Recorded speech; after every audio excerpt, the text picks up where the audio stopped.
an NET television production.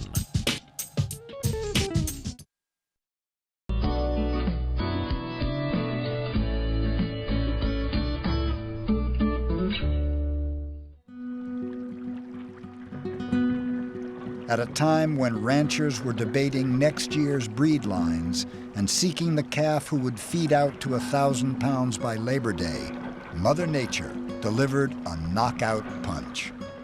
A killer storm that would last for months wiped out most of the optimistic speculation about what kind of cattle anybody would have in the spring. On January 2nd, 1949, a full-scale blizzard hit the upper Great Plains. There ain't nothing to put the chills up your back like a bad, bad snowstorm. Nothing. Some snowdrifts reached 50 feet. Ranches, farms, and entire towns were snowed in and stranded. It was one bad dude. That's all I can say, and we've never seen one that even compares to it since then. And lack of water killed a lot of livestock. Even if the world was full of snow, it kind of slid into the people.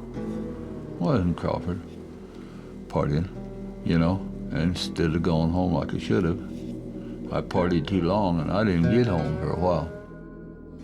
Probably the next day or two, we tried to get out, and from then on, all it was try to save cattle, save their lives. I remember the rivers were frozen pretty thick, and I remember chopping quite a little ice, and if you got cold, it's because you weren't chopping fast enough. And there hadn't been a train for a week because the snow was so deep they couldn't get through. Over here on the tracks is about 10 or 12 steers set. They wouldn't leave there because they step off into that deep snow. They're scared, so they were froze right there. We couldn't believe it. I hear a train coming. I'm sitting right there and saw him hit those steers. And that snowplow, of course, the steers just went like that. And they're big 900-pound animals. We stop right there. The train's gone through, and we ride over there, and they're mangled. And I said, Pistol, we got to cut their throat. You can't leave them like this.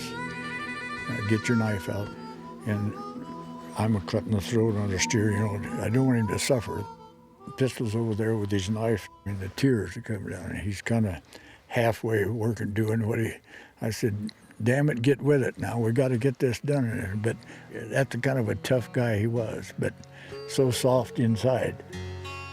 In the vernacular of war in the post-war era, Operation Snowbound cleared 34,000 miles of roads, and Operation Haylift dropped tons of hay to starving animals. The blizzard of '49 occurred right on the cusp of the economic explosion that followed World War II, the unbelievable leap in beef prices and the demand for the high-quality beef that was being produced in Nebraska.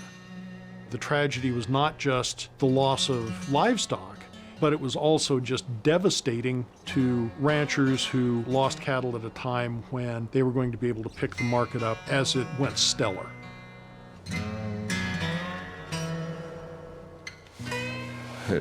When I even talk about some of them, it still makes chills run up my back.